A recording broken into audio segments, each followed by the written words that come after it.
que habitualmente realiza esta glándula tiroides, en representación de un mineral que hemos visto en algún momento relacionado a la generación de complicaciones, sobre todo a nivel metabólico, a nivel cardiovascular, a nivel del sistema eléctrico, y en quienes muchas veces la clínica pues lleva a alejar la sospecha de que estamos enfrentando a un paciente con esta patología, pero que ciertamente hay que considerarla cuando buscamos otras causas relacionadas y no encontramos algo que explique el por qué un paciente en particular comienza a presentar algún deterioro a nivel cognitivo, frecuencia recurrente en la presentación de litiasis, una osteoporosis acelerada, etcétera, etcétera. Entonces, con el fin de adentrarnos a esta condición, vamos a revisar algunos casos clínicos relacionados a lo que estaría asociado a algún desorden que vaya de la mano con un desorden en el nivel de calcio.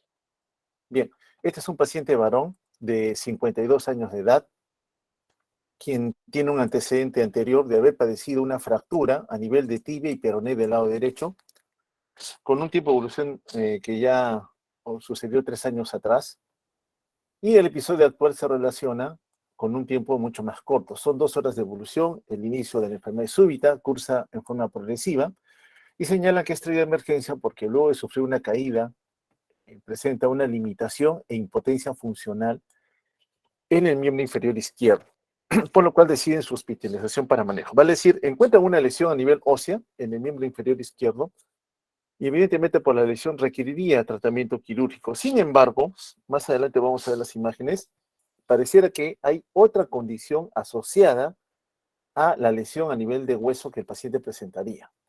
Por ello se hace una nueva historia clínica, se ahondan algunos aspectos importantes y esta es la historia ampliada, en donde el paciente ya manifiesta que desde 5 años atrás él presenta una debilidad muscular a predominio de miembros inferiores, la cual conforme pasa el tiempo se va incrementando. Los familiares agregan que el paciente presenta somnolencia, la habilidad emocional, disminución de la capacidad de poder concentrarse, disminución del apetito y sobre todo una disminución de peso, lo cual se ha exacerbado en los últimos meses. Pero lo que lo trae justamente a la evaluación médica es un evento súbito con un traumatismo al parecer no tan fuerte, no tan intenso, pero que ha sido evidenciado ahora con una lesión a nivel óseo bastante importante. Desde 3 años atrás señala que también presenta dolor óseo y en articulaciones de moderada intensidad que cede algo con los analgésicos. Ya sabemos de la caída que comprometió el lado derecho, miembro inferior derecho, nos dicen, 2 huesos, ¿no? Tibia y peroné, por lo cual fue hospitalizado y manejado quirúrgicamente. En los últimos meses, a la sintomatología agregada, que son en realidad síntomas generales, ¿no? Astenia, dinamismo, malestar general, baja de peso, el dolor óseo, dolor articular, está presentando también polidipsia y poliuria, manifestaciones que para nosotros ya las hemos visto como una sospecha, quién sabe, de un desorden metabólico asociado a hiperglicemia, ¿no? No hay dolor a nivel de la zona lumbar, no hay molestias digestivas, no hay sensación febril, no hay dificultad respiratoria. Al examen físico, bueno, llama la atención que el peso que tiene el paciente para la talla que nos están manifestando aquí es un peso reducido, ¿no? Ya la familia había denotado de que el paciente ha ido bajando de peso. La esfera hemodinámica valorada por funciones vitales no muestra alteración relevante. El examen físico sí comprueba el mal estado de nutrición que el paciente ya tiene. A nivel de la piel, esta piel está pálida, tibia, poco hidratada. Encuentran la cicatriz en la piel en el miembro inferior derecho a nivel del tobillo, que ya previamente sabíamos que va a tener una fractura de tibia y peroné derechos. Tejido celular subcutáneo disminuido. Esto evidentemente traduce el mal estado de nutrición que por aquí nos están diciendo, poca masa muscular en otras palabras. Pero aquí sí llama la atención algo a nivel cervical. Cuando examinan cuello, encuentran que el cuello está adelgazado. Y en la zona correspondiente al lóbulo derecho de la tiroides, vamos a tratar de dibujar la tiroides, encuentran, nos dicen, una tumoración. Una tumoración en el lado derecho de la región cervical de ese lado, de más o menos 3 centímetros, ¿no? Una tumoración de más o menos 3 centímetros. Yo estoy dibujando en el polo superior, no sé si corresponde o no, pero más o menos para identificar la tumoración. Nos dicen que no es dolorosa, no duele cuando la están palpando. Hay condiciones en donde uno intenta palpar una tumoración, inmediatamente el paciente le duele, señal de inflamación en forma indirecta, dice que no le duele. Es móvil con la deglución, también es importante, porque cuando una tumoración no se moviliza con la deglución, puede significar de que es más superficial. Cuando está más profunda, generalmente los movimientos de deglución o de consumir algún tipo de alimento líquido, puede ser que la tumoración también tenga algún cambio en su capacidad de movimiento. Mientras más arraigada, más prendida, más adherida esté a los tejidos, para nosotros representa evidentemente un cuadro de largo tiempo y posiblemente asociado a algún componente neoproliferativo. No hay eritema, no está enrojecido, no hay frémito. Frémito significa que si yo coloco mis dedos o la palma de la mano sobre una tumoración, siento cómo circula la sangre por ahí. Eso es frémito. Tampoco se relata presencia de ganglios, ¿no? Que habitualmente uno encuentra ante toda tumoración, ver si quizás el componente ganglionar está afectado. ¿Por qué? Porque una tumoración para nosotros representa quizás una neoplasia. Y las neoplasias malignas sobre todo, tienen dos formas de diseminación. Una es la hematógena y otra es la vía linfática. Entonces, si es por vía linfática, evidentemente yo digo, quizás algún ganglio vecino, cerquita a la tumoración, está comprometido. ¿Para qué nos dicen que no han palpado adenopatías satélites? No se palpan adenopatías en región cervical, tampoco axilar, tampoco a nivel inguinal. Entonces, resalta aquí la tumoración en región cervical derecha. Acá está nuestro paciente, ya nos han comentado, es un paciente de edad, con textura delgada, escaso panícula adiposa, como lo estamos viendo. Pareciera a nivel cervical aquí no visualizarse ninguna tumoración, pero cuando al paciente se le pide que extiende el cuello, sí aparenta ahora sí la aparición de una imagen tumoral hacia el lado derecho del cuello, región cervical anterior, ¿no? La esfera locomotora, bueno, ¿por qué lo traen? Porque se ha golpeado el miembro inferior izquierdo, está deformado, como dice aquí, está deformado a nivel de tercio proximal y hay dolor a la palpación. Ya sabemos que por esta condición se hospitaliza y la primera intención fue intervenirlo quirúrgicamente. Pero algo en la imagen radiográfica planteó de que quizás esta deformidad, si bien es cierto asociada a una lesión ósea, no pareciera ser la habitual post-trauma, sino que había otra condición previa en el paciente que ha inducido esta lesión a nivel de hueso. Aquí está el miembro inferior izquierdo, este es el muslo, lo estoy completando, aquí está la rodilla, acá nos vamos hacia la pierna, ¿ok? Entonces notamos la deformidad, ¿no? Acá está la pierna todavía, la fosa poplitea, y notamos que existe como que estuviera arqueado, ¿no? Como que alguna tumoración estuviera saliéndose del eje habitual que sabemos encontrar del miembro inferior. Y aquí está la placa radiográfica. Este es el fémur izquierdo. Entonces esta es la parte que va hacia la cadera, aquí por si acaso.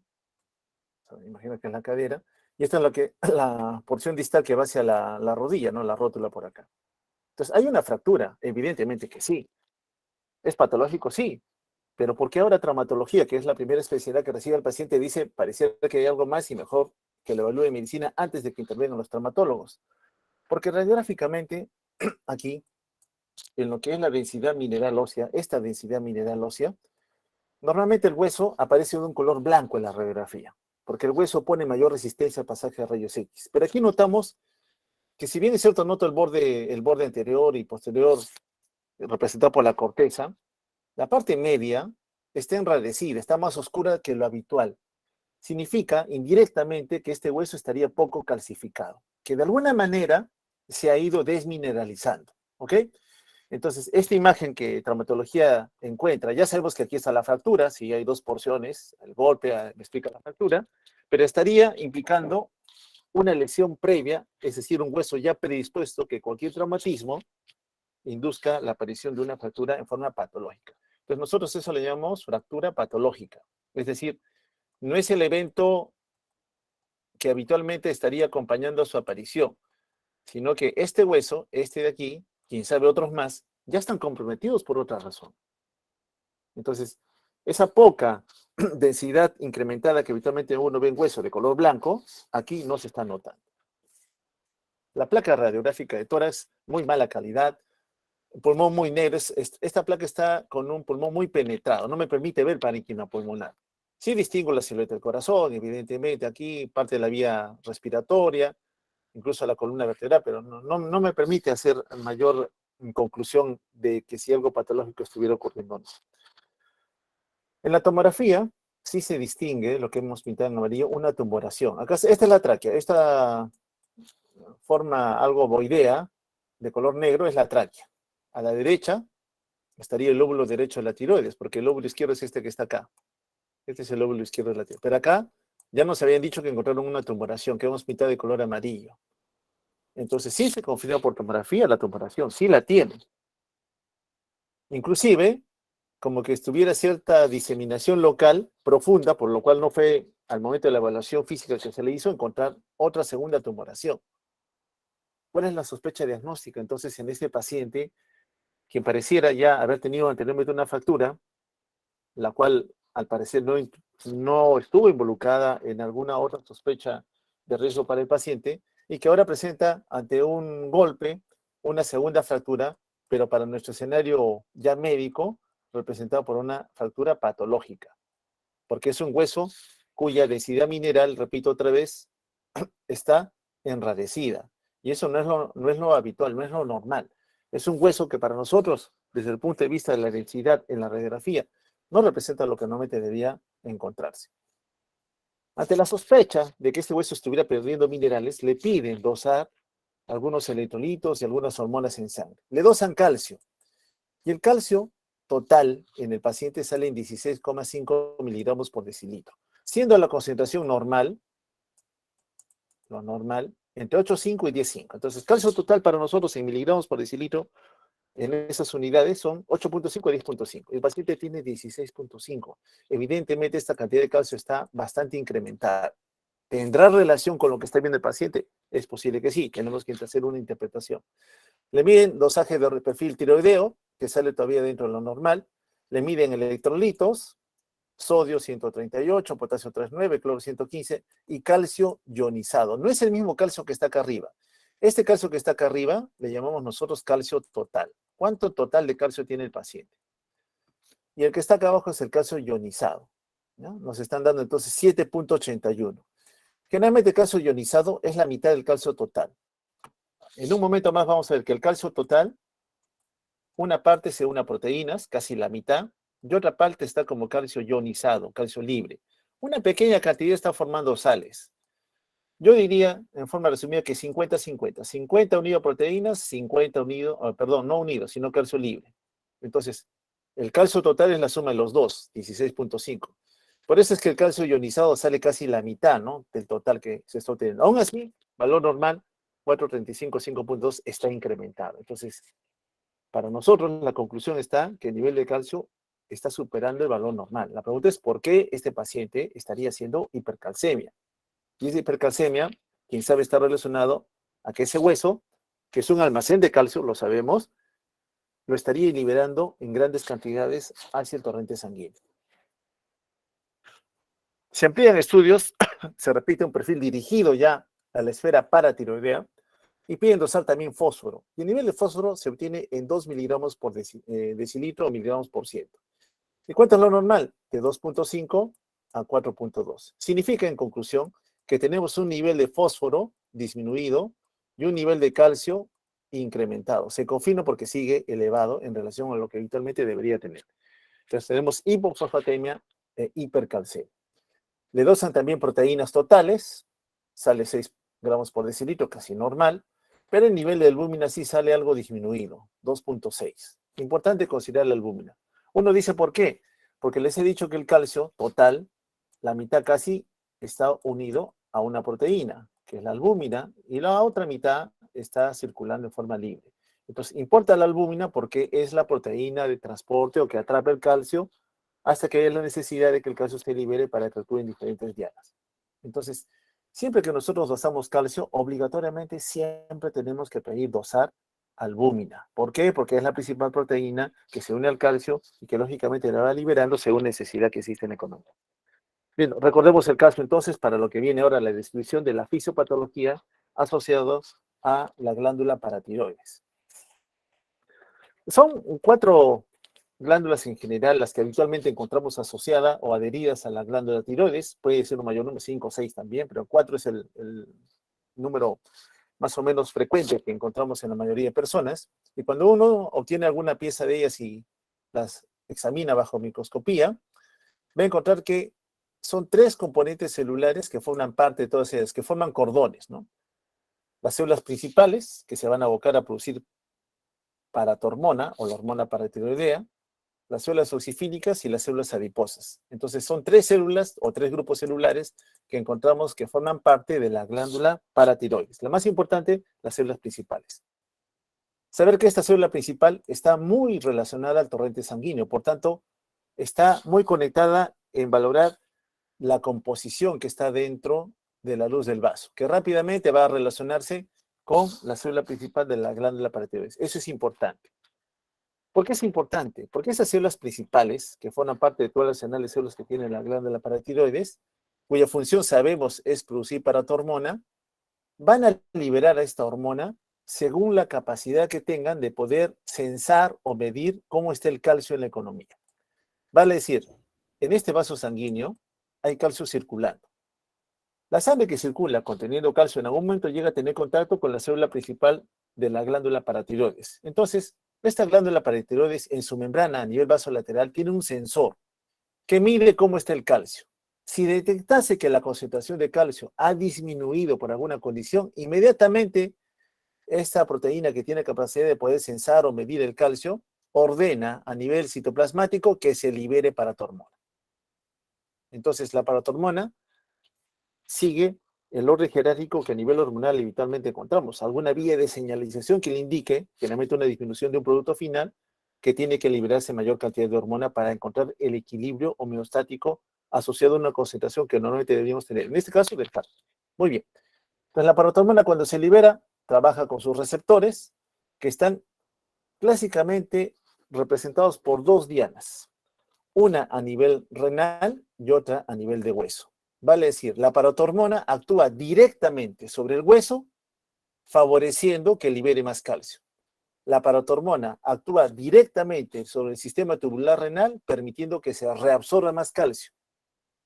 Pero en el riñón también favorece que se secrete y se limite la absorción de fosfato. Es decir, a la paratormona le interesa a nivel renal recuperar calcio, pero no le interesa recuperar fosfato.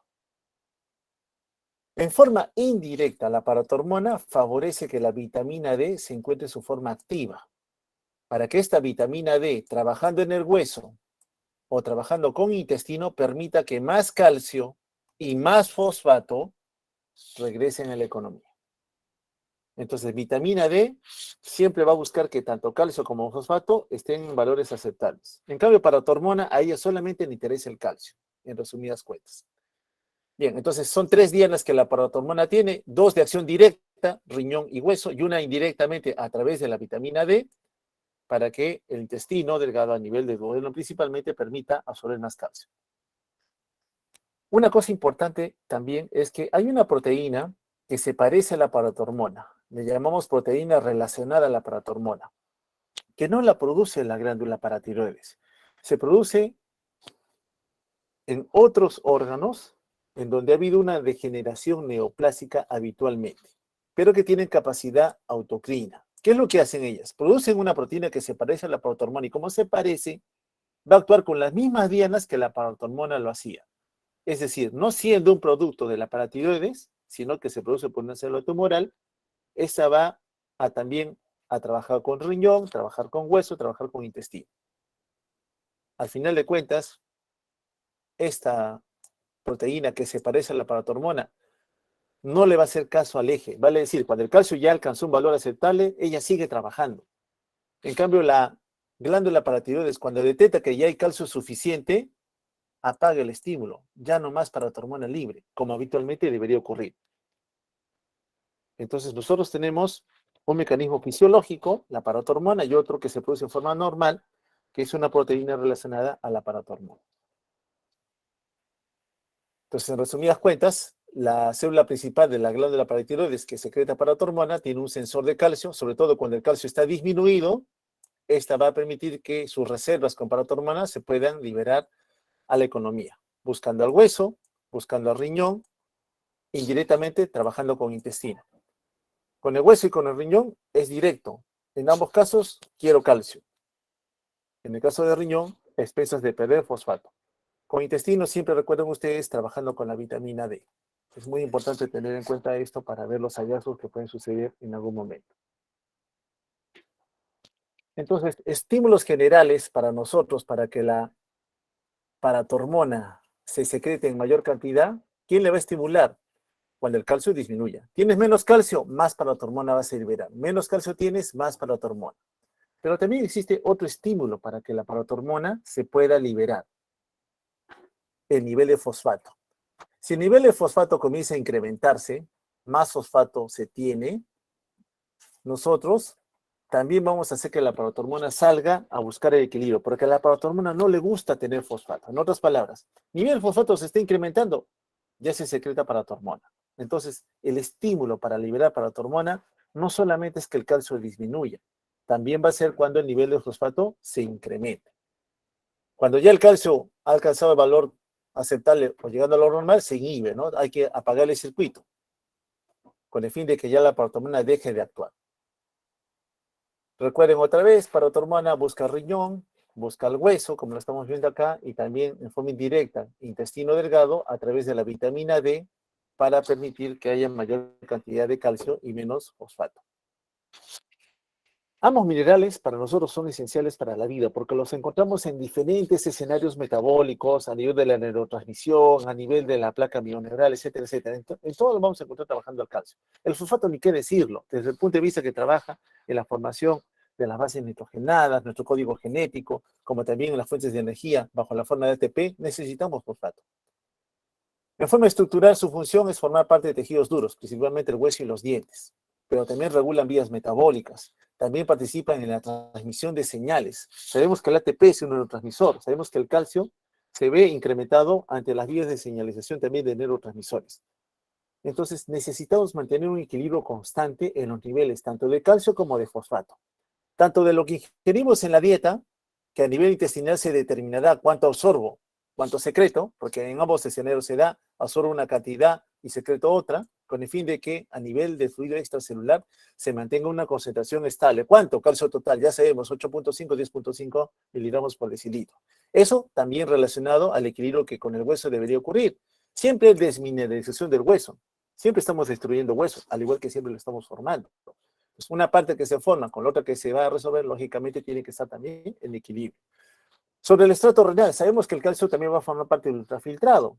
Por tanto, de una gran cantidad de calcio que se ultrafiltra, la gran mayoría se va a resolver. Y eso ocurre en forma natural. Lo patológico es cuando yo no tengo esa capacidad de mantener una concentración de calcio estable a lo largo del tiempo. Con el fosfato, lo mismo. La concentración de fosfato total 2,5 a 4,5 miligramos por decilitro. Igual, depende de cuánto ingeramos en la dieta, cuánto se logra absorber, cuánto se logra secretar. Lo mismo de la formación de fosfato como parte de tejidos blandos, como del hueso, o de la cantidad que se puede ultrafiltrar a nivel renal, y que de todas maneras una buena cantidad también se tiene que reabsorber, dependiendo del influjo hormonal que tengamos, como está la paratormona, y también de la vitamina D. En lo que cocina calcio y fosfato, quienes van a participar en mantener su equilibrio directamente van a ser paratormona y vitamina D. El calcio, entonces, en resumidas cuentas, lo necesitamos para muchas tareas. La contracción muscular, transmisión de impulsos nerviosos, secreción de hormonas, coagulación de la sangre, división celular, cicatrización de heridas. Saber que su concentración siempre de forma obligatoria, medir albúmina. Usted mide la albúmina, que está, ya sabemos, en un valor determinado. Vamos a ponernos que la albúmina fuera de 3,5 a 4,5 y ahora me están encontrando 2,5 de albúmina, el valor de albúmina en sangre. Y el calcio lo están encontrando en un valor, vamos a ponerle de 11. Yo digo, si tomo de frente el valor de 11, a mí me han dicho hasta 10,5, 8,5 a 10,5, tiene 11, tiene hipercalcemia. No, interpreta la albúmina. Si la albúmina ha bajado un punto por debajo del normal, ¿cuánto es lo normal? 3,5 valor mínimo. Ah, ya bajó un punto. Tú le bajas 0,8 a la concentración de calcio. Es decir, no tiene 11, menos 0,8 tendrá 10,2. Y este 10,2 significa que todavía está dentro de lo normal. Entonces, todo valor de calcio que usted obtenga de un laboratorio, en forma obligatoria debe pedirle que también le doce albúmina para corregir el valor de calcio que pudiera venirle falsamente alterado, tanto en valores bajos como en valores altos. En sangre, el fosfato, en su gran mayoría, a diferencia del calcio, se encuentra en forma ionizada. ¿No? Se encuentra en forma ionizada. En cambio, el calcio ya sabemos, una parte está ionizada, otra parte está ligada a proteínas, principalmente albúmina. Y una pequeña cantidad está formando complejos, con fosfatos, con bicarbonato, con citrato. Pero la gran mayoría está en forma libre o está unido a proteínas. Aquí vemos la diferencia, ¿no? Calcio, concentración promedio 10 miligramos por decilitro. Ionizado, 50%. Unido a proteínas, casi 50%. Solo un 5% está formando complejos. ¿Y qué sucede con el fosfato? Bueno, el fosfato tiene una concentración menor, 2.5 a 4.5. Bueno, está con 4. La mayor parte del fosfato, a diferencia del calcio, está circulando en forma libre, forma ionizada. 10% unido a proteínas, formando sales, un porcentaje más o menos similar al que encontramos con el calcio. Entonces hay diferencias sustanciales entre los dos a considerar también. ¿Cuáles son las fuentes a partir de las cuales nosotros mantenemos una concentración de calcio fosfato más o menos estables en sangre? Uno viene por la dieta, por lo que ingerimos y que el tubo digestivo, dependiendo del flujo hormonal para tu hormona vitamina D, tenga que favorecer, sobre todo la última, para incrementar su absorción. Y el otro es a nivel del esqueleto. Tanto vitamina D como para tu hormona trabajan con el hueso. Por tanto, si hay necesidad, tienen que favorecer la erosión del hueso, la resorción y, lógicamente, depletar parte de las reservas con el fin de que la concentración de calcio fosfato regresen a valores normales. Las principales rutas de eliminación de calcio y fosfato son vía renal. Y la otra forma en que tú reduces calcio y fosfato es que lo hagas formar parte de los huesos, en donde encontramos cristales de hidroxiapatita principalmente. Pero la principal ruta por donde nosotros perdemos calcio y fosfato es por riñón. Es por riñón. Significa entonces que si algo le pasara a la función renal en el tiempo, por alguna condición el riñón deja de trabajar, en la enfermedad renal crónica, por ejemplo, yo podría perjudicar la concentración de calcio y fosfato, sobre todo del primero. Sí, puedes exponer al paciente a concentraciones anormales de fosfato por una mala función renal. Generalmente el fosfato se incrementa en el paciente con daño renal porque no va a formar parte ya del ultrafiltrado. Por eso es que muchos pacientes con daño renal en algún momento tenemos que limitar la ingesta de fosfato, porque ya de por sí el riñón de ese paciente tiene incapacidad de poder eliminarlo en forma eficaz. Bueno, en el hueso ya sabemos que hay dos componentes, uno cortical y uno esponjoso. La parte cortical es el hueso compacto, que forma el 85% del esqueleto, y ahí tiene una unidad funcional que es el sistema traversiano. Lo vamos a pasar rápido. Aquí está la forma compacta corteza del hueso, y hacia la parte ya más apical y distal, o proximal y distal en este caso, encontramos el hueso esponjoso, ¿no? Que va a albergar a la médula ósea. La unidad funcional, acá está el osteón, en donde encontramos una célula residente. El osteón ya tiene un conjunto de células que son propias al hueso. Se conoce como osteocito. El osteocito es la célula que forma parte de la matriz ósea, pero que está en equilibrio con la función y activación de otras dos células más.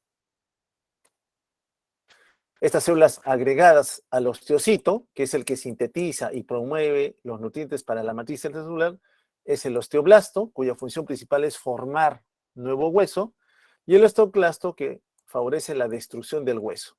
Entonces, el osteocito se interrelaciona con estas dos, favoreciendo que en forma continua se dé un remodelado a nivel óseo, a nivel histológico, función que habitualmente se va a generar a ese nivel. Aquí un acercamiento a la osteona, encontramos a la célula residente, que es el osteocito, inmerso en la matriz. Periféricamente encontramos a otras células que son los osteoblastos, mononucleadas de pequeño tamaño, que son las que van a formar nuevo hueso.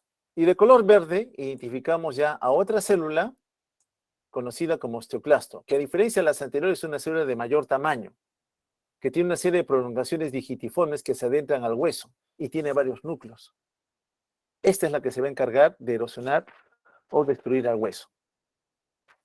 Este osteoclasto, multinucleado gigante con varias prolongaciones digitiformes, noten ustedes que en su maduración depende de la interacción que existe entre los osteocitos, células de la matriz, con las células propias de la formación de hueso, que son los osteoblastos, estos que están acá, que inducen la liberación de estas células de factores de crecimiento. Inducen la liberación de factores de estimulación, que hacen que las células madre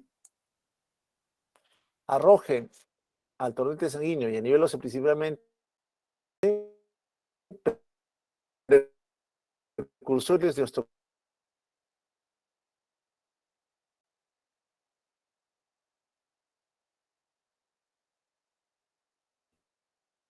en paralelo hormonas, asociación al factor nuclear kappa beta, ¿ya?, que se expresa en la membrana de estos osteoclastos. Es decir, el osteoclasto tiene en su membrana una proteína de señalización que ni bien detecte que se están incrementando estos actores, inmediatamente el osteoclasto continúa su maduración hasta formar un osteoclasto, algo más maduro. Todavía no es maduro, ¿por qué? Porque se mantiene con un solo núcleo. Sigue la maduración porque persiste el ambiente rico en estos componentes y estas células comienzan a fusionarse y forman una célula gigante multinucleada conocida como osteoclasto, que es el que finalmente va a favorecer la resorción ósea. Pero para ello tuvo que tener un influjo hormonal, vitamina D, paratormona, junto con los otros productos que te inducen a que el osteoblasto sintetice para favorecer que el osteoclasto pueda madurar. En otras palabras, es el osteoblasto quien, gracias a un régimen hormonal que se está dando a nivel local, va a favorecer finalmente la maduración y activación del osteoclasto. Y aquí tenemos el osteoclasto maduro, cuya membrana encontramos una gran cantidad de proteínas. Acá están las proteínas que interactúan con los RANKL, son las proteínas RANK que van a interactuar con el ligando. A nivel citoplasmático van a activar el osteoclasto para que comience a erosionar al hueso, induciendo la liberación de un medio rico en protones, secreción de cloro, para que comience a debilitar al hueso y haga que sus productos ricos en calcio y en fosfato comiencen a ser devueltos a la economía. Es lo que nos va a hacer el osteoclasto finalmente. Eso en resumidas cuentas. Sin embargo, sobre el hueso no son los únicos que van a influir en su movilización.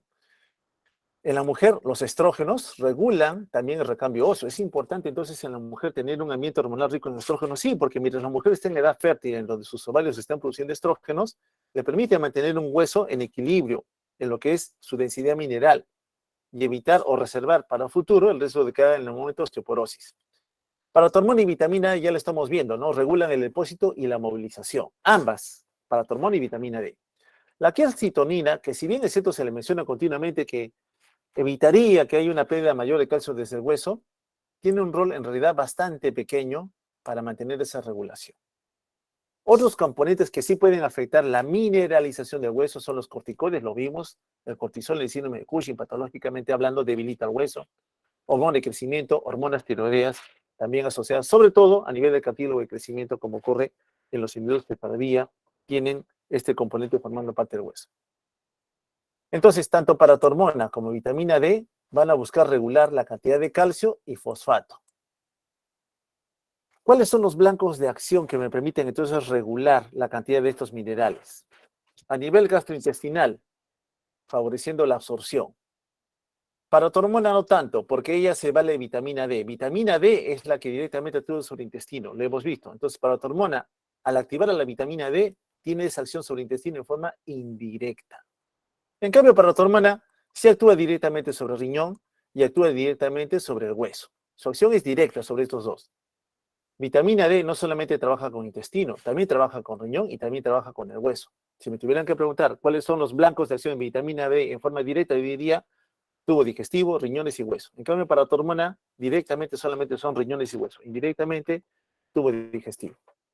Bueno, gracias a esa relación entonces continua de poder censar, medir y valorar cómo está la concentración de calcio principalmente, nosotros podemos jugar con los depósitos. Note que el 99% de todo el calcio está formando parte de un almacén que está dentro del hueso. Solo 1% está circulando. Y de ese 1%, la mitad unido a proteínas, la otra mitad como calcio ionizado.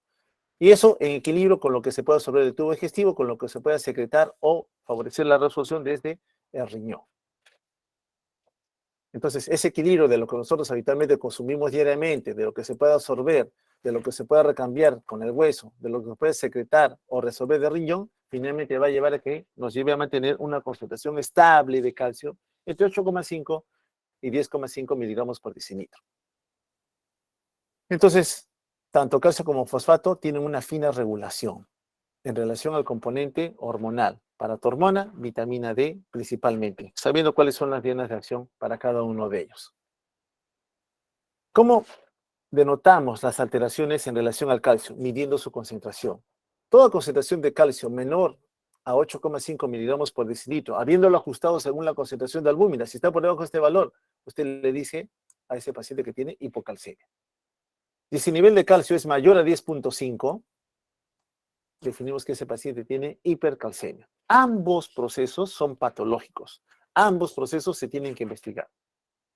Y ambos producen anormalidades a nivel neuromuscular, a nivel del sistema nervioso central, a nivel renal, favorecen la calcificación de partes blandas, así como la aparición de daño en la estructura ósea, generalmente osteoporosis.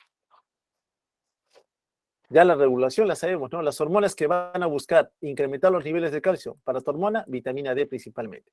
Calcitonina, si bien es cierto, me dicen baja niveles de calcio, su poder es bastante pobre, no es tan determinante. Aún así, debemos considerar el concepto de que van a ayudar en disminuir su concentración.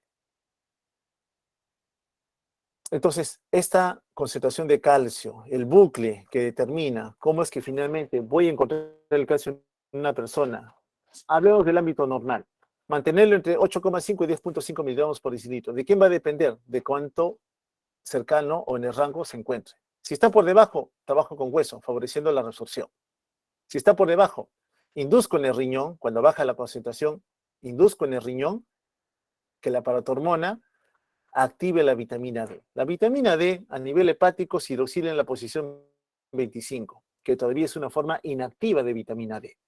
Pero por alguna condición la cantidad de calcio ha disminuido, esa poca cantidad de calcio es sensado por la célula paratiroides, libera paratormona, la paratormona llega hasta el riñón e induce hidroxilar ahora en la posición 1 a la vitamina D. Y una vez que se hidroxila en la posición 1, la vitamina D se activa.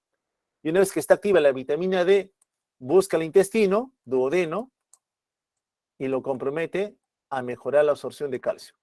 Busca el hueso y lo compromete a tener que liberar más calcio. Y busca el riñón para favorecer la absorción de fosfato principalmente y algo de calcio. En el riñón la vitamina D favorece la absorción de los dos, pero más de fosfato. Pero al final, si uno me dijera calcio, sí también favorece la absorción de calcio, pero ayuda algo más al fosfato en relación a la vitamina D. ¿Y come con el fósforo? Bueno, igual la concentración de fosfato sabemos que en algún momento tiene alguna condición de riesgo. ¿Qué pasa si el fósforo se incrementó? Por alguna condición, paciente con daño renal crónico. Inmediatamente la paratormona, mucho fósforo, no le gusta a la paratiroides tener mucho fosfato. Inmediatamente libera paratormona y noten que ahora inhibe la reabsorción de fosfato desde el túbulo renal. Favorece, acá, inhibe que la vitamina D esté en su forma activa, porque no le conviene que la vitamina D salga trabajado con el intestino para absorber más fosfato. No quiero hacer eso. Al contrario, tengo que inhibirla porque tengo mucho fosfato. Y en relación a la acción que pueda tener en la maduración de esta misma vitamina D, también inhibo el sistema enzimático que vaya a favorecer ese cambio que me permita tener más vitamina D, que a su vez induzca que haya más fosfato. Porque la vitamina D, repito otra vez, no solamente se va a encargar de recuperar el calcio, sino también se va a encargar de elevar los niveles de fosfato.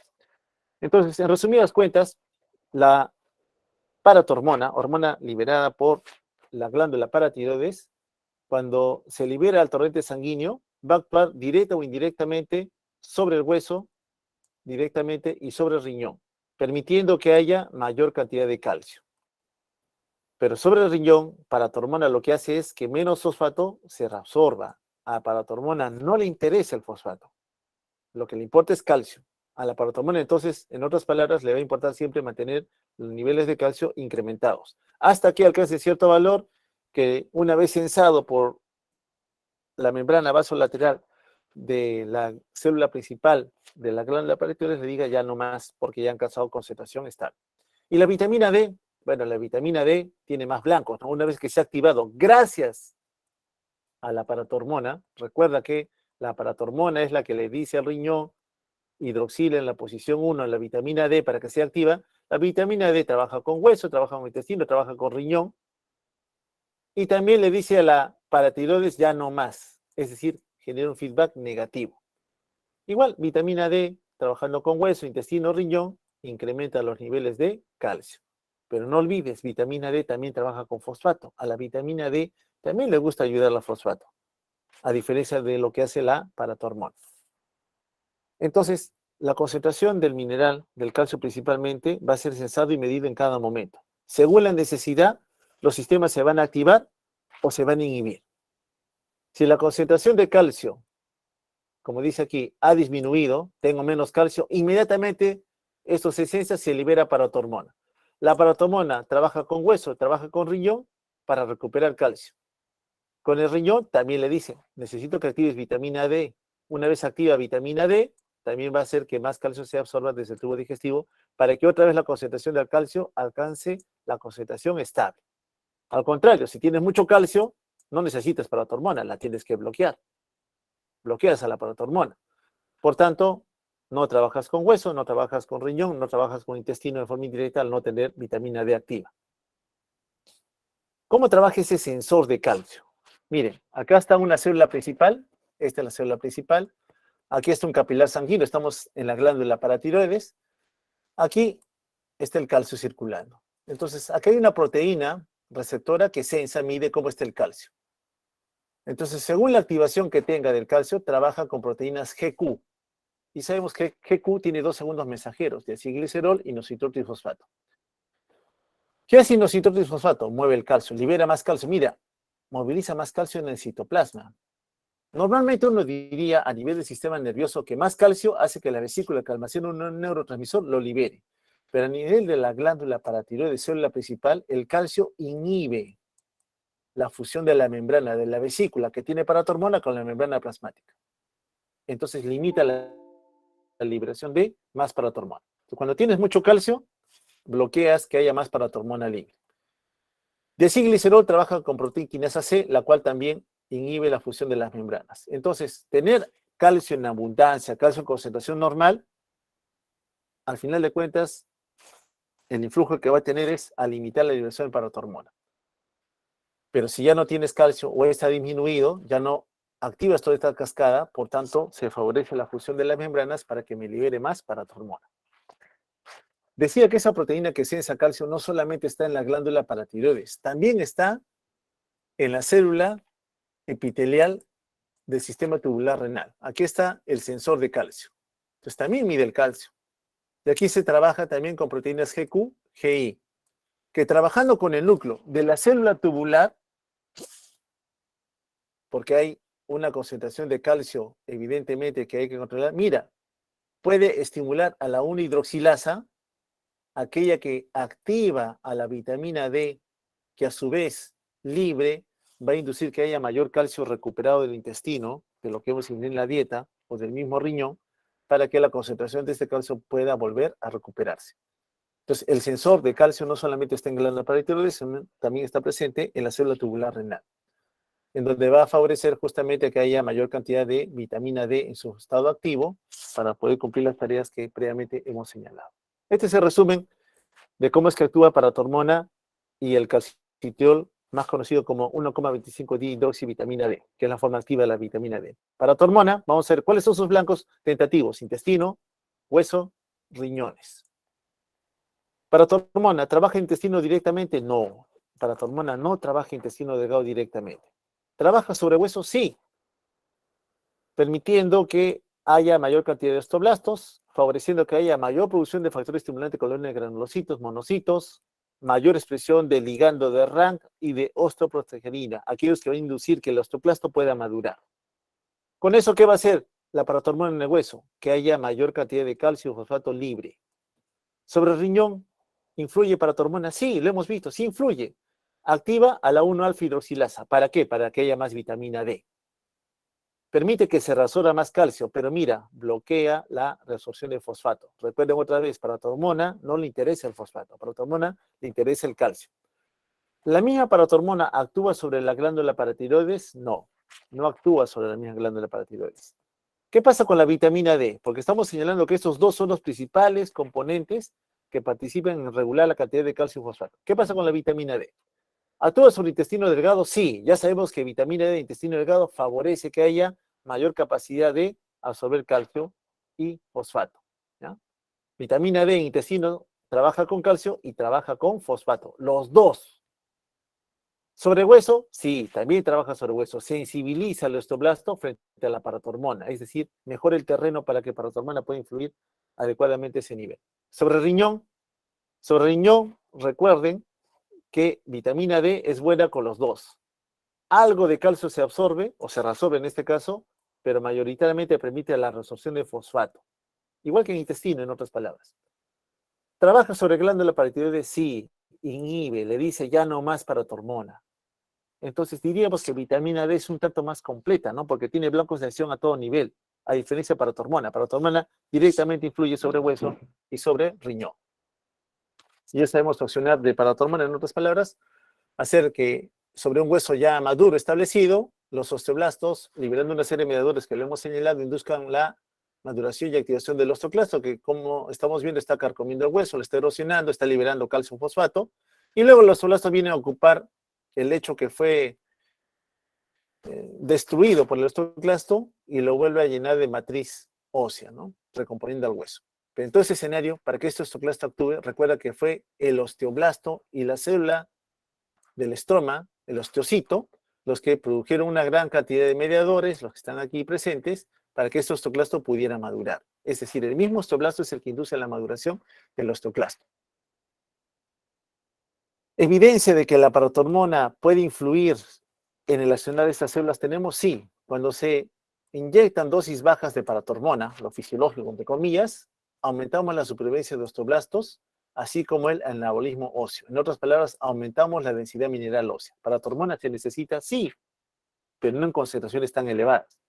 Pero si fuera muy alta la concentración de paratormona y esto estuviera en forma mantenida, ¿puede haber un daño? Sí. Hay un desequilibrio que se va a generar, en donde el osteoclasto va a dominar el escenario. Ya no el osteoblasto, el osteoclasto. Y si tienes más osteoclastos, vas a erosionar más hueso, lo vas a debilitar. Hay mayor recambio óseo y la densidad mineral ósea se reduce. Recuerden el hueso de ese paciente con esa fractura normal tenía menor densidad mineral ósea.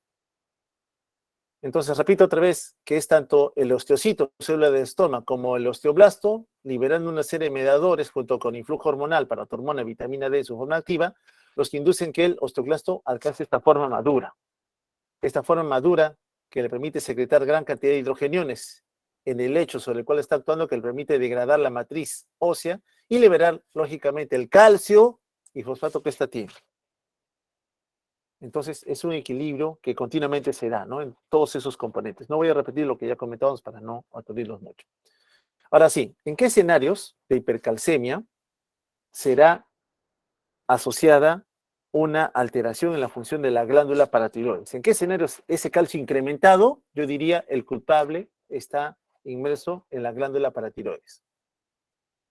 Tres son los componentes que pueden llevar a esto.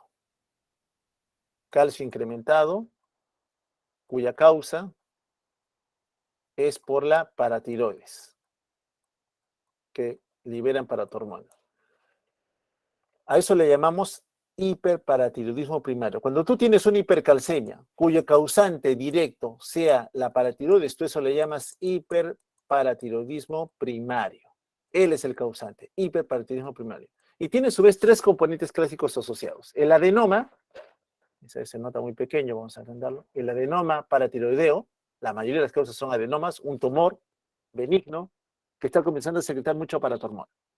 La hiperplasia han crecido de tamaño o una tumoración. Cualquiera de ellos te incrementa paratormona. Y ya sabemos que cuando se incrementa paratormona, la paratormona busca al riñón, busca al hueso, activa la vitamina D para que haya más calcio en la sangre. Y por ese mecanismo te eleva el nivel de calcio. Pero el causante fue un hiperparatiroidismo primario. Adenoma, repito, hiperplasia o carcinoma.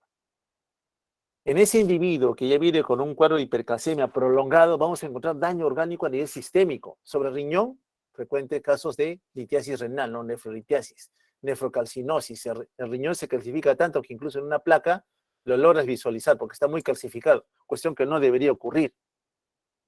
A nivel dental, perdemos una buena mineralización porque hasta de los dientes comienzan a obtenerse fuentes de calcio y de fosfato que vitalmente la economía falsamente cree necesitar. Se debilita la columna vertebral, los cuerpos vertebrales se han deformado, producto de la erosión y destrucción del hueso. El calcio en exceso calcifica la pared de las arterias, las endurece y si están duras, más resistencia, más presión arterial.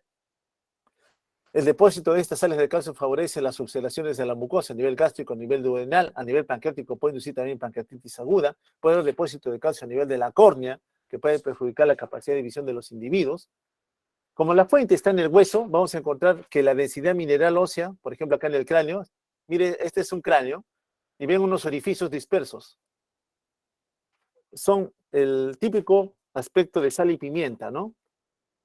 Si echas sal en un plato, por ejemplo, y ahora vacías pimienta, es como que la pimienta representa el hueso que ha sido erosionado, carcomido por accionar del osteoclasto. Lo mismo encuentras a nivel de otras estructuras, a nivel de las falanges, a nivel de la porción distal del fémur y la porción proximal de la tibia, por ejemplo. Algo similar a lo que vimos en el paciente del caso que les he presentado. Bueno, al final, el paciente entonces viene por buena condición con cuadro de hipercalcemia, astenia, dinamia, cansancio, alteraciones en la concentración, poliuria, polidipsia. Bueno, confirmas, pides calcio, más de 10.5. La albúmina dice que no hay cambios, ese es el calcio real, entonces tú dices, sí estoy frente a una hipercalcemia. Sabemos que eso se ha producido porque hay mayor cantidad de calcio que se está liberando. Por lo general, el paciente persiste asintomático con valores que están por debajo de 12. Ya sabemos que 10.5 es el límite superior normal. Llega a 11, 11.5, 11.8, hasta 12 el paciente no presenta muchos síntomas, pero cuando supera los 12, el paciente viene sintomático, con molestias agregadas. Las causas más frecuentes asociadas a hipercalcemia, hiperparatiroidismo primario, en otras palabras. Presencia de tumores, paciente con inmovilización, paciente inmovilizado por largo tiempo, paciente que se automedica, suplementos vitamina A, vitamina D, nos puede decir hipercalcemia. Pacientes que creen necesitarlo sin que lo necesiten, se automedican con esos componentes, pueden inducir hipercalcemia. El paciente con hipertiroidismo, cualquier enfermedad que induzca la formación de granulomas, enfermedades granulomatosas también inducen lo mismo. Entonces, en otras palabras, cuando uno encuentra un nivel de hipercalcemia en un paciente ya sintomático, su primera sospecha va a ser que sea la glándula paratiroides la causa. Si es eso, usted dice, se trata de un hiperparatiroidismo primario. ¿Cómo lo vas a encontrar? Calcio elevado, ¿qué le vas a medir? Paratormona. ¿Y cómo te va a salir la paratormona? Incrementada. Causas primarias, carcinoma, adenoma, hiperplasia. Pero, recuerden ustedes, algunas veces hay un tumor maligno que secreta una proteína relacionada a la paratormona. Se parece tanto que hace lo mismo, moviliza las mismas estructuras celulares, sobre todo a nivel de hueso, riñón, intestino, para aumentar la cantidad de calcio. Hay formas secundarias de hiperparatiroidismo, es decir, la paratiroides no estando enferma, ¿responde a alguna normalidad? Sí. El más clásico es el paciente con daño renal crónico. Recuerda que el paciente con daño renal crónico, al no eliminar fosfato, ¿qué va a hacer con el fosfato en sangre? Lo va a incrementar. Inmediatamente la célula principal de la glándula paratiroides detecta que el fosfato es incrementado, sale con todo a liberar más paratormona. En su intento de botar el fosfato, moviliza también calcio y te eleva la concentración de calcio. Genera un hiperparatiroidismo secundario. Él no fue el causante, él reaccionó a un hallazgo por otra enfermedad, como le acabo de decir, la enfermedad renal crónica. Entonces, acá en la parte superior, un hiperparatiroidismo primario, hay una tumoración aquí, aquí está la tumoración. Tienes calcio incrementado, le pides dosaje PTH, sale incrementada. Entonces tú tienes esa relación, calcio alto, PTH alta, inmediatamente tú dices, es hiperparatiroidismo primario. En todos los otros escenarios, calcio alto y PTH para tu hormona disminuida, vas a encontrar otros desórdenes, neoplasias generalmente, neoplasias, enfermedades granulomatosas, hipertiroidismo, intoxicación por vitamina D. Recuerda, pacientes que dicen, me quiero automedicar, me parece que me ir bien, en realidad el paciente no lo necesita, se intoxica, nos puede ser también este tipo de desórdenes. Algo frecuente, paciente inmovilizado en forma bastante persistente también es una causa frecuente.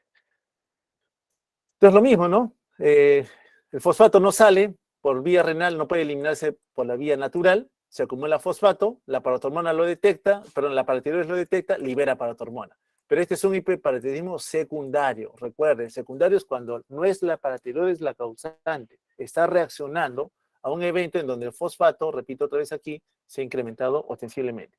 Y el accionar va a ser, pues, sobre hueso, sobre riñón, sobre intestino, trabajando directa o indirectamente. ¿Qué manifestaciones nos da el paciente ya con hipercalcemia? A nivel cardiovascular, hipertensión, puede haber isquemia miocárdica, arritmias, tanto de taquibradi, trastorno de conducción, puede incrementar la toxicidad por digital, puede llevar también a estado de hipotensión refractaria en el paciente, dependerá del nivel de calcio. A nivel neuromuscular, debilidad, trastorno sensorio, convulsiones, muerte súbita también asociada a hipercalcemia, sobre todo porque también alteraciones de intervalo QT, trastorno gastrointestinal, náusea, vómito, anorexia, dolor abdominal, constipación, pancreatitis, diabetes insípida, litiasis renal, falla renal también asociadas a hipercalcemia. Acá, por ejemplo, mire la densidad mineral ósea. Esta es una falange, diríamos, esta que está acá, normal, ¿no? Lo estoy graficando como normal. ¿Qué ocurre con esta otra falange? Hacia la zona media, toda abultada,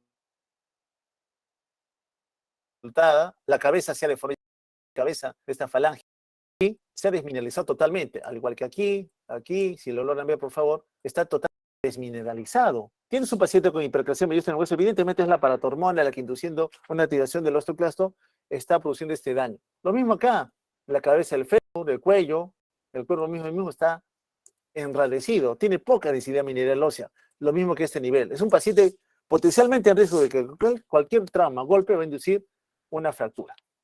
Me quedan pocos minutos, así que voy a correr rápidamente. La hipercalcemia, entonces, para nosotros es una concentración de calcio incrementada. ¿Cómo hacemos el flujograma estudio? Primero que nada, al paciente pregúntale, ¿está tomando algún suplemento de vitamina D, vitamina A, alguna droga diurético tiacídico, o ha estado inmovilizado por mucho tiempo? Las primeras causas, la más frecuente, vas a encontrarla por acá.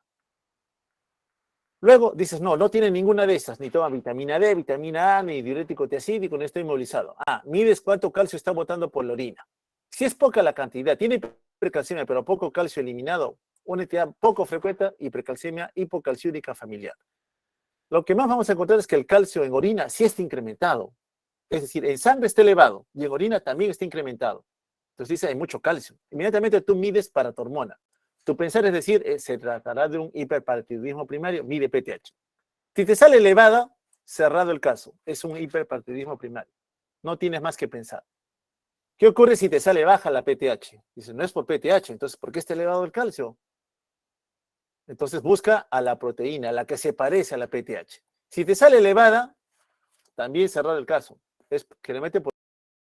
Si te sale baja, piensa que puede ser por vitamina D, que si la encuentras alta, generalmente se asocia a enfermedades granulomatosas, sarcoidosis o tuberculosis. Si la encuentras baja, hipercalcemia osteolítica local o hipertiroidismo. Tratamiento, bueno, como sea, bajar el calcio, ¿no? Si el paciente orina, aleluya, fluidos, diuréticos de asa, con el fin de eliminar el calcio. Esto lo avanzo rápido nada más porque son mecanismos de reducción de calcio. Miren, y cuando no resulta con manejo médico, pero tienes la causa, es un hiperparatiroidismo primario y encuentras una tumoración. ¿Qué vas a hacer? Resecar las tumoraciones. Pues si estas son las que están produciendo mucho PTH, ¿qué te queda? Sácalas. Aquí, por ejemplo, luego de resecar una de las dos tumoraciones que tiene, minuto 0, 5, 10, 15, partimos con 96 picogramos por unidad de PTH incrementados. Al minuto 5 bajó 81, 75 y se plantó en 61 los 20 minutos. Bajó algo, pero no lo suficiente. Le quitas la otra glándula también aumentada de tamaño, minuto 0, 5, baja 32, 24, 21, 19, 17. Valor normal. Entonces, el tratamiento quirúrgico también tiene que pensarse cuando tengas alguna causa identificada anatómicamente hablando que tengas que controlar en algún momento. ¿Cuándo hablas de hipocalcemia? Cuando el calcio es menor a 8,5 miligramos por decilitro. ¿Ya? ¿Por qué se produce generalmente deficiencia de calcio? Porque tienes poca vitamina D o tienes algún desorden en la paratiroide, produces poca paratormona. O, teniendo buena cantidad de paratormona, el tejido diana no responde. Manifestaciones, ya decimos, cardiovascular, hipotensión, bradicardia, arritmia, falla cardíaca, alteraciones con intervalo QT, neuromuscular, debilidad, espasmos, laringospaasmo, hiperreflexia, convulsiones, tetania, parestesias. ¿El hipotiroidismo puede ser una causa de hipocalcemia? Sí, un paciente joven que viene, ¿por qué? ¿Qué molestias trae en ese escenario? Mira, parestesias, calambres, hormigueo, adormecimiento, entumecimiento de manos, cuello, cara, espalda. ¿Hay antecedentes familiares de enfermedad de este cuadro? ¿Progresa con qué? Con espasmos, contracciones carpopedales en manos y pies durante el ejercicio, que ocasionan mucho dolor y lamentablemente progresó a falla respiratoria y tetania global. Bueno, viendo que es un compromiso osteomuscular que ha ido progresando en el tiempo, se sospecha de desorden con calcio. Piden medir calcio y fosfato, obligatorio casi, ¿no? Calcio y fosfato cuando es desorden neuromuscular. Y encuentra que tiene hipocalcemia, pero hiperfosfatemia. Oye, lo normal cuando tú tienes poco calcio es que PTH salga a defenderte, se incrementa. Peor si el fosfato está elevado. Le miden PTH, ¿cómo sale? Indetectable. Es decir, no tienes PTH, no tienes forma de mantener los niveles de calcio en valores aceptables. El hipoparatiroidismo primario es raro, generalmente se asocia a deficiencia de paratormona. Por lo general, ocurre después de una cirugía de tiroides. Sí, hay pacientes con alteraciones tiroideas, un hipertiroidismo, voz difuso que hay que retiras toda la glándula y te llevas las paratiroides. Más frecuente en mujeres, generalmente vienen con signos neuromusculares asociados a hipocalcemia. ¿Cuáles? Parestesias, calambres, lo que tenía la paciente, ¿no? Y a nivel cardiológico, intervalo QT prolongado. Tiene mayor riesgo de infecciones, puede haber calcificación de ganglios basales, a nivel neurológico, alteración conductual, depresión, desorden psiquiátrico y también otras complicaciones que ocurren en relación a la terapia. Ya sabemos lo del feedback, ya sabemos que paratormona, cuando el calcio cae, debería salir a defendernos, pero tenemos un paciente con hipoparatiroidismo, no tiene forma de liberar paratormona, por tanto no tengo cómo trabajar con los órganos diana. ¿Qué es lo que encontramos? Dos signos clásicos, ¿no? Trousseau y Chvostek. Miren cómo comienzan a percutir, cómo se contrae esta porción de la cara. Ese es el signo de Chvostek, ¿no?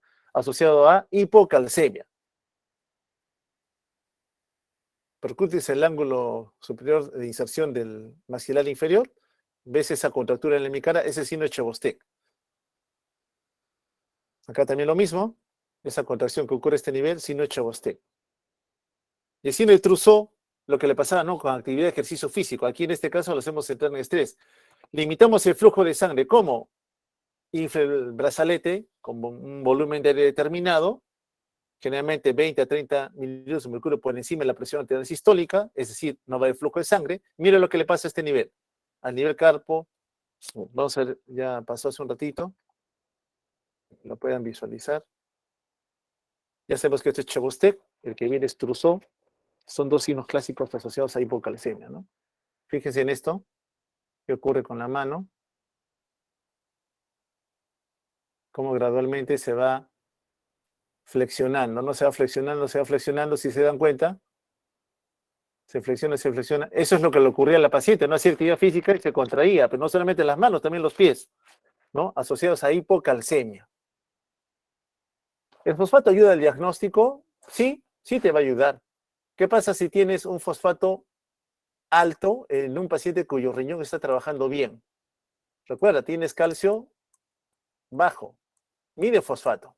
Si el fosfato te sale alto, tú dices, oye, con fosfato alto debería ser la PTH a defenderme, peor con calcio bajo. Tú ya confirmas que es un hipoparatiroidismo.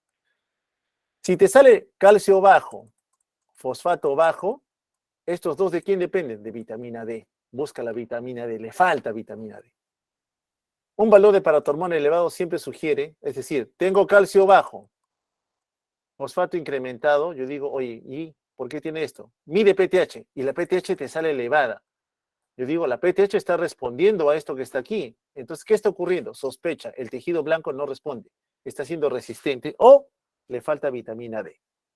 Bueno, el tratamiento, lógicamente, suplementos con calcio, simplemente para recordar el intervalo QT, inicio del complejo QRS, este es el fin de la onda T. Acá está el intervalo QT. Vamos a ver, en hipercalcemia, en hiper se acorta el QT. En cambio, en hipo se alarga el QT, como estamos viendo, solamente para hacerlo como manifestación. Y no olvidar, a veces no es solamente el calcio el que está comprometido, a veces es el magnesio, el ion olvidado siempre, el que puede estar induciendo una hipocalcemia.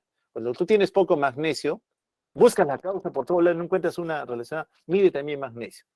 Porque hay una asociación también entre hipocalcemia e hipomagnesemia. Este poco magnesio induce una resistencia a la respuesta de paratormona.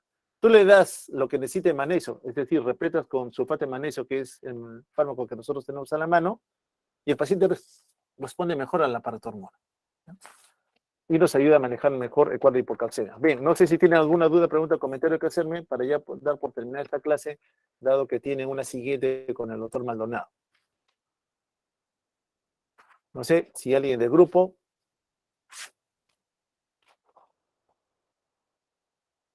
Bien, chicos, si no hay nada más que Doctor, para preguntar, sí, dígame quién. doctor, una consulta Plácido. cuando le extirpan las paratiroides y la vida del paciente va a ser normal. Si estirpes para tiroides, no, evidentemente no tienes paratormona, ¿no? Entonces, nuestro paciente sin paratormona va a tender a ser un cuadro de hipocalcemia, ¿no? Hay paratormona ahora comercial, o sea, nosotros le podemos administrar ahora farmacológicamente paratormona al paciente. La necesidad quirúrgica viene cuando tú tienes una tumoración de repente las 4 paratiroides están comprometidas con proceso tumoral, las tienes que retirar lamentablemente, o lamentablemente por un hipertiroidismo óseo difuso complicado, se ha retirado todo, no es que el paciente se va a quedar sin nada. Tú tienes una reserva para tiroides, levotirosina. Es una droga que te reemplaza al accionar de las hormonas tiroideas. Y para el caso de la paratormona, también la tenemos comercialmente a la paratormona. O sea, vas a darle terapia de reemplazo hormonal, en otras palabras. El paciente puede hacer su actividad en forma habitual sin complicaciones. Lo que tienes que idealmente evitar es no hacer el diagnóstico en el momento oportuno.